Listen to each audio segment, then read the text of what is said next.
നന്ദിയുണ്ട്. ഇന്നോളം എത്തിയ ഞങ്ങളുടെ ഈ സുവർണയാത്രയിൽ നിങ്ങളുടെ ഓരോ ആഘോഷങ്ങൾക്കുമൊപ്പം ഞങ്ങളെയും ചേർത്ത് നിർത്തിയതിന്. Beauty mark gold and diamonds, specially for U.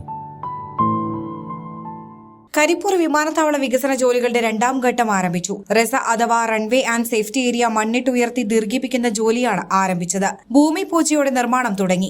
റൺവേയുടെ രണ്ടറ്റങ്ങളിലും നിലവിൽ 90 മീറ്റർ വീതമാണ് റെസ. അത് 240 മീറ്റർ വീതമാക്കാൻ ഓരോ ഭാഗത്തും 150 മീറ്റർ വീതം നീളം കൂട്ടണം. വലിയ വിമാനങ്ങൾ ഇറങ്ങാൻ റെസ ദീർഘിപ്പിക്കണമെന്ന DGCA നിർദ്ദേശത്തെ തുടർന്നാണ് വികസന പ്രവൃത്തി. അതിനായി സംസ്ഥാന സർക്കാർ 12.5 ഏക്കർ സ്ഥലം ഏറ്റെടുത്ത് 2023 ഒക്ടോബറിൽ അതോറിറ്റിക്ക് കൈമാറിയിരുന്നു. തുടർന്ന് മരങ്ങൾ വെട്ടിനീക്കിയും വീടുകൾ പൊളിച്ചു നീക്കിയും സ്ഥലം നിരപ്പാക്കി. എന്നാൽ മണ്ണെടുക്കുന്നതിനുള്ള അനുമതിക്കുള്ള നടപടികൾ നീണ്ടു. സാങ്കേതിക കുരുക്കുകൾ നീങ്ങിയ സാഹചര്യത്തിലാണ് നിർമ്മാണം ആരംഭിച്ചത്. പ്രവൃത്തി ഉദ്ഘാടനം ET മുഹമ്മദ് ബഷീർ MP നിർവഹിച്ചു. കാര്യത്തിൽ വളരെ വൈകാതെ തന്നെ തീരുമാനമുണ്ട്.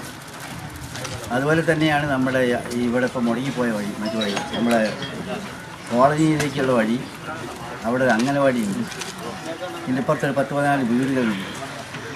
അവർക്ക് ഇത് വരുന്നതിൻ്റെ ഫലമായിട്ട് വരാൻ വേണ്ടി പോകുന്ന പ്രയാസമുണ്ട്. അപ്പോൾ അവർക്ക് എന്താണെന്ന് വെച്ചാൽ അവർക്ക് മറ്റൊരു സമാന്തരമായിട്ട് വഴി വരണം. അത് വരുന്നതിന് മുമ്പ് അവരെ ഉപദ്രവിക്കുന്നു. ആ നിലയിലും അത് അതുപോലെ തന്നെ നമ്മുടെ അപ്പുറത്തുള്ള സൈഡിലുള്ള റോഡിൻ്റെ ഒരു ബെൻഡ് നിൽക്കുന്ന സംഗതിയുണ്ട്.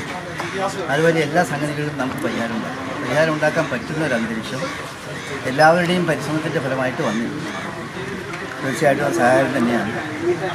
PWD വകുപ്പ് മന്ത്രിയെയും അതുപോലെ തന്നെ നമ്മുടെ ഇവിടെ ലോക്കൽ പൊതുവെയുള്ള മന്ത്രി 2 അബ്ദുറഹ്മാൻ അവരുടെയും അതുപോലെ തന്നെ നമ്മുടെ മിനിസ്റ്റർ തന്നെ അവരും ഇത് വളരെ എനിക്ക് തോന്നുന്നത് ഔദ്യോഗിക തലത്തിൽ അവർ മീറ്റിംഗ് വിളിക്കാൻ പോകുന്നതാണ്. 31 ഇന്നലെ അബ്ദുറഹ്മാൻ മിനിസ്റ്റർ ഏതായാലും എല്ലാ പ്രശ്നങ്ങളും, അതായത് ആൾക്കാർക്ക് ഉള്ള ബുദ്ധിമുട്ടിൻ്റെ പ്രശ്നങ്ങൾ, വർക്ക് വേഗത്തിൽ പോകുന്നതിന് എന്ത് തടസ്സം വന്നാലും നമ്മൾ വേഗത്തിൽ സപ്പോർട്ട് ചെയ്തിട്ടില്ല.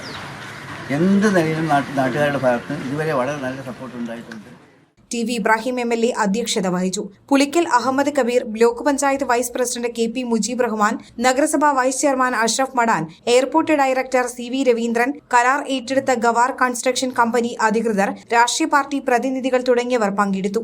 35 ലക്ഷം ക്യൂബിക് ടൺ മണ്ണാണ് പ്രവൃത്തിക്കായി എത്തിക്കുക. Air1 news, Karipur. സാധാരണക്കാരുടെ കുടുംബ വസ്ത്രാലയം ഷാദി സിൽക്സ് ഇനി കൂടുതൽ സൗകര്യങ്ങളോടെ മികച്ച കളക്ഷനും വിശാലമായ പാർക്കിംഗും. ഷാദി സിൽക്സ്, ബസ് സ്റ്റാൻഡിന് എതിർവശം, കൊണ്ടോട്ടി.